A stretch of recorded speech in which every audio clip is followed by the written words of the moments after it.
गाड़ी तेल पकाई पूर्व जाणी नियंतु आज केते रही तेलर दर।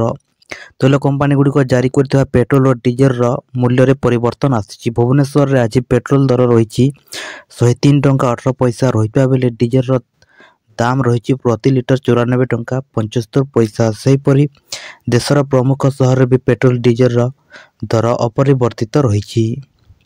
दिल्ली में पेट्रोल लिटर पिछा रही 96 टंका 72 पैसा और डीजेल रही टंका 62 पैसा होइछि। मुंबई रे रही लिटर पिछा 106 टंका 31 पैसा होइथिबा बेले डीजेल लिटर पिछा रही 94 टंका 27 पैसा। सेहीपरि कोलकाता रे रही 106 टंका 3 पैसा रहिथिबा बेले डीजेल रो मूल्य रही 92 टंका 76 पैसा। चेन्नई पेट्रोल लिटर पिछा रही 102 टंका 86 पैसा और डीजेल रही 94 टंका 47 पैसा।